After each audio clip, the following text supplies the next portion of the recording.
욥기서 10장 1절에서 12절까지입니다. 예수를 안 믿는 사람들은 고난을 당하면 낭떠러지에 서 있는 것과 똑같습니다.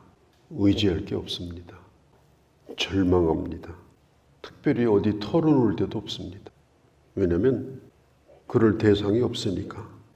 그러나 예수 믿는 사람들은 고난을 당할 때 하나님에게 구할 수가 있습니다. 물론 고난에는 하나님의 뜻이 있습니다. 우리를 더욱더 깨끗하게 하시려고, 우리를 바로 세우시려고 오는 고난이 많습니다. 우리가 신앙생활도 그냥 자기 잘난 보세 하는 사람이 많이 있어요. 자기 식대로, 나름대로 나는 참 잘하고 있다, 나름대로 나는 잘 믿고 있다, 이렇게 생각을 하는데 참 하나님 보시기에는 정말 변화가 필요하고 어떤 계기가 필요하고 그런 사람들이 많이 있습니다. 그래서 이 고난 속에서 우리 자신을 발견하게 하고 우리의 연약한 걸 알게 하고 그렇게 하는 그 과정이 바로 고난인 것입니다. 오늘 이 욥도 마찬가지예요. 욥도 자기 입으로는 내가 의인입니다, 내가 잘못한 게 없습니다, 그렇게 얘기를 했지만, 그러나 욥이 고난을 통해서 깨달은 것이 한두 가지가 아닙니다. 어마어마한 것을 깨달았습니다. 그리고 영적으로 훨씬 더 깊어지고 또 깨끗해지고 성숙한 모습으로 완전히 다시 바뀌어지는 그런 계기가 된 것입니다. 오늘 욥이 집중적으로 묻는 게 뭐냐? 하나님께서 이렇게 나를 괴롭히려고 만드신 거냐? 이걸 묻는 거예요. 하나님이 나를 만드실 때는 아름답게 만든 거 아니겠습니까? 그런데 왜 나를 이렇게 고통스럽게 합니까? 마치 얼마 못 살고 그냥 데려갈 것처럼 이렇게 절박한 상황, 이런 상황에 왜 나를 놓이게 만듭니까? 그걸 지금 욥이 집중적으로 묻고 있어요. 좋은 의도로 만드셨을 텐데 왜 나도 모르는, 내가 아무리 생각해도 이해할 수 없는 이런 일로 나를 고통스럽게 합니까?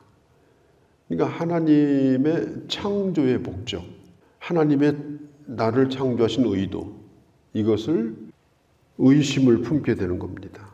그래서 질문을 던져요. 그러니까 질문을 던지는 사람은 하나님이 살아계신 것을 믿기 때문에 질문을 던지는 거예요. 오늘 욥도 그런 처지인 것 같아요. 1절에 보면 내 영혼이 살기에 곤고하니, 내 영혼이 살기에 곤고하니 내 불평을 토로하고 내 마음이 괴로운 대로 말하리이다. 하나님 앞에 내가 항의를 하겠습니다. 지금 그런 거예요. 우리가 주의할 게 기도하는 것하고 생각하고 있는 것하고는 많이 다릅니다. 우리가 생각하는 게 기도의 시작입니다. 생각이 있어야 기도를 하잖아요. 그런데 끝까지 생각만 하고 앉아 있으면 그건, 그렇게 하다가 시간 보내고 있으면 그건 기도가 아니에요. 생각하고, 그리고 입을 열어야 됩니다. 또 우리가 힘들 때 그냥 속으로 참고 삭히고 있고 그것으로 끝내면 안 돼요. 이걸 토해내야 합니다. 또 기도도 마찬가지예요. 속으로만 기도하지 말고 입을 열어서 발설하는 기도, 혀를 움직여서 발설하는 기도를 해야 됩니다. 크든지 작든지 간에. 그렇게 해서 내가 기도하고 있는 것이 뭔지 그걸 내 스스로가 자각하고 기도를 해야 돼요. 지금 욥도 이렇게 말하죠. 토로하고 말하리이다. 이제 말을 하겠다는 거예요. 말하는 기도를 하겠다는 거예요. 그러니까 기도할 때에 생각만 하지 말라.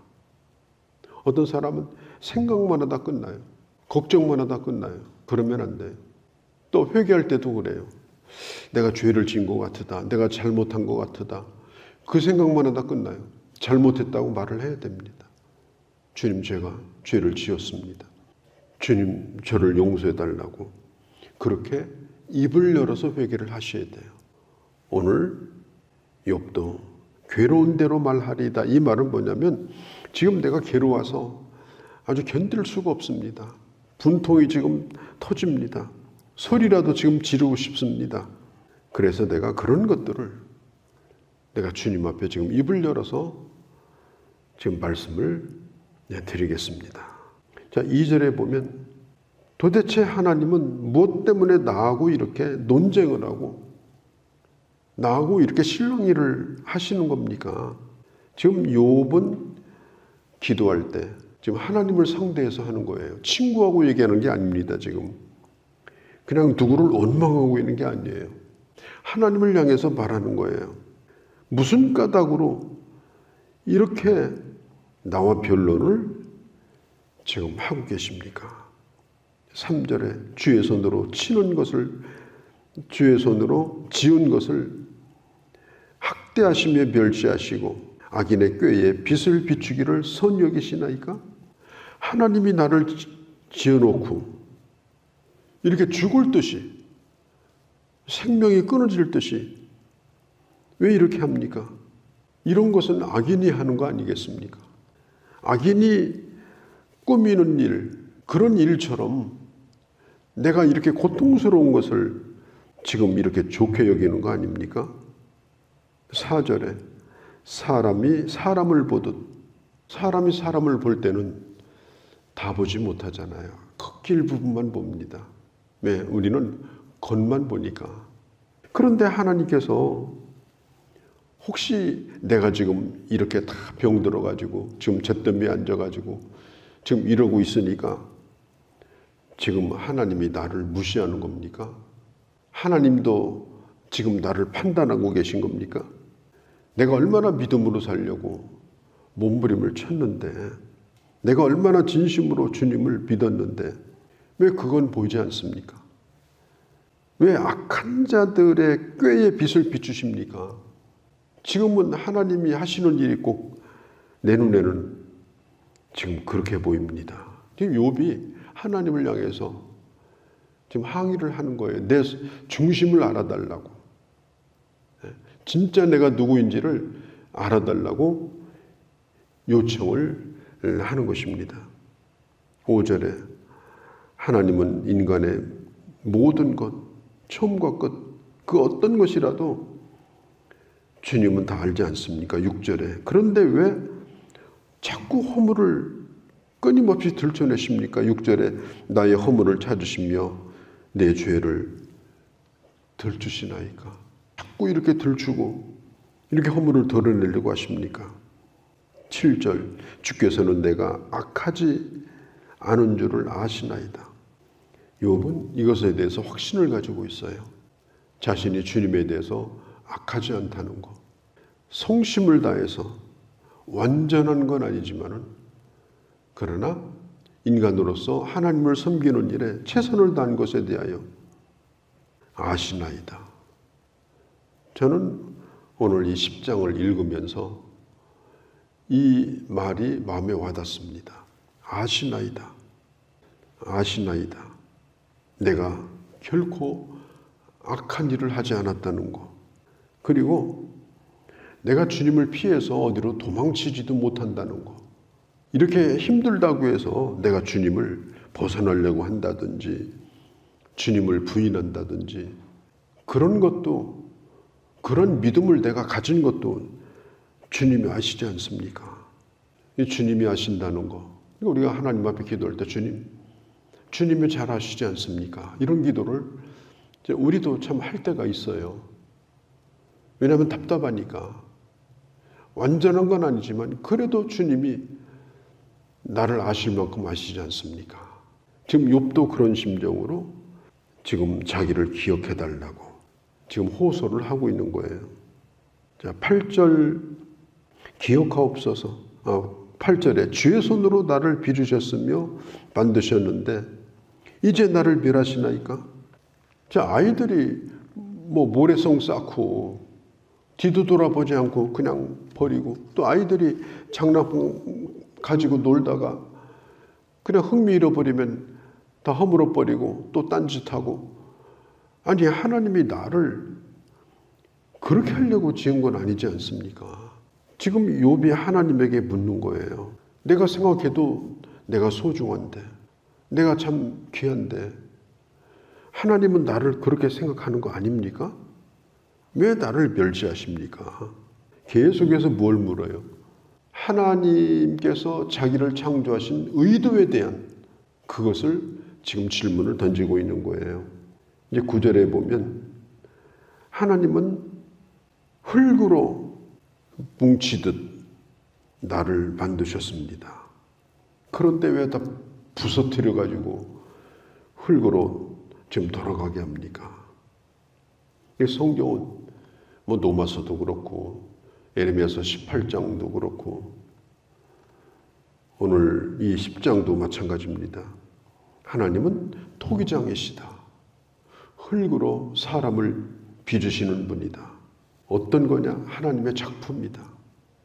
우리는 하나님의 작품이에요. 더 손댈 데도 없는, 하나님 보시기에 가장 보기에 좋은 그런 작품인데 이제까지 이렇게 살게 하다가 아니 어느 날 갑자기 왜 이게 다 부서뜨려 가지고 지금 나를 뒷글로 돌아가게 하시려고 지금 그렇게 하고 계십니까? 10절에 보면 욥이 또 이런 얘기를 해요. 나를 젖과 같이 쏟으시며 엉킨 젖처럼 엉키게 하시지 아니하셨나이까? 이게 무슨 얘기인가 하면 자기가 이 세상에 나올 때 이제 젖을 짜가지고 그걸 계속 이렇게 저으면 이제 그게 엉겨 붙어가지고 버터도 나오고 또 치즈도 나오고 그렇게 하지 않습니까?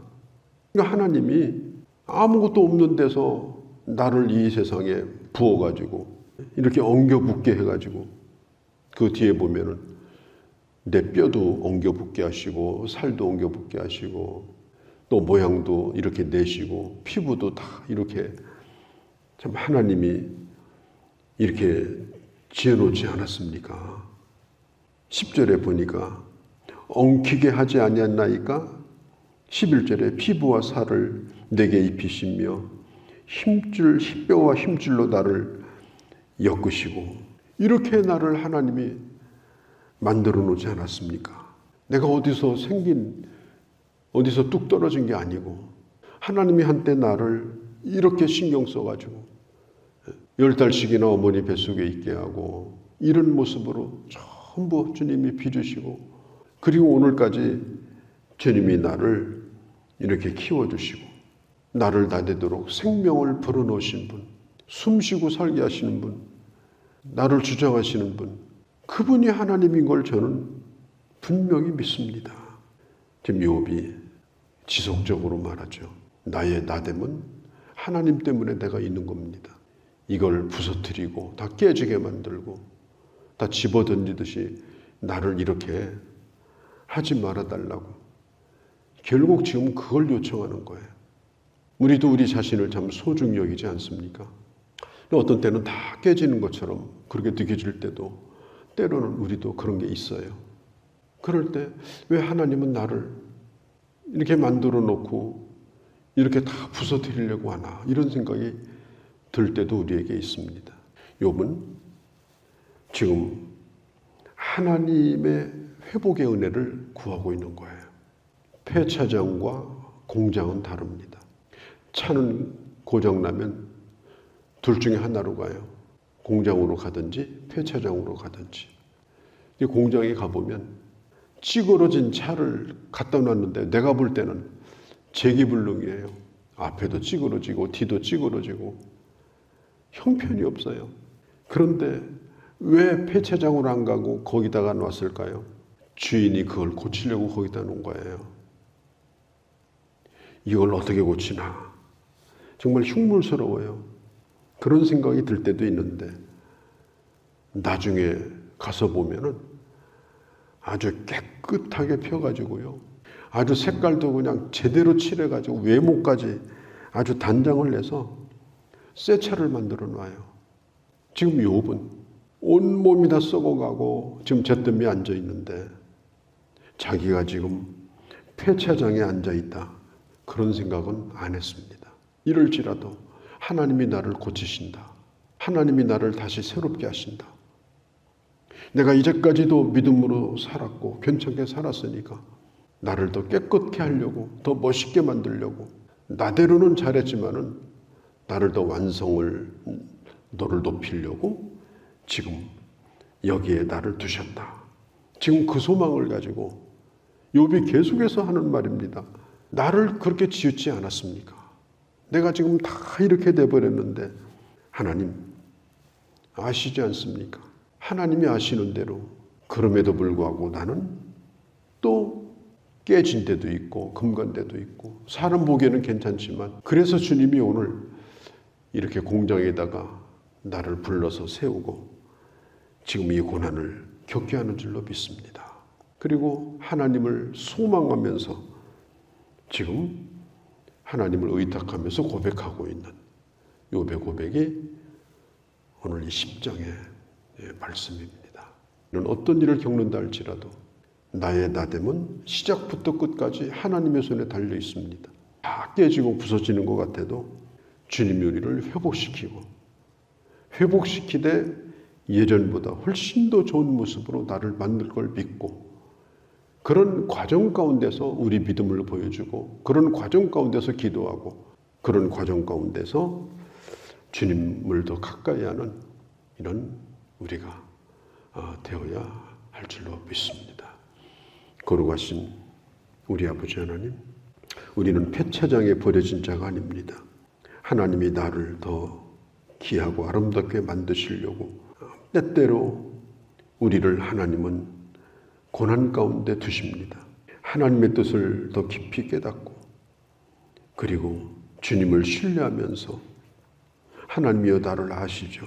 잘한 것도 아시죠. 그러나 사람들은 모르나 내 연약함도 주님이 또한 아시죠. 그러면서 더욱더 새롭게 더 아름답게 주님 앞에서 만들어져가는 그런 저희가 되게 하여 주옵소서. 오늘 예로도 주께 의탁합니다. 우리 주 예수님의 이름으로 기도하옵나이다. 아멘.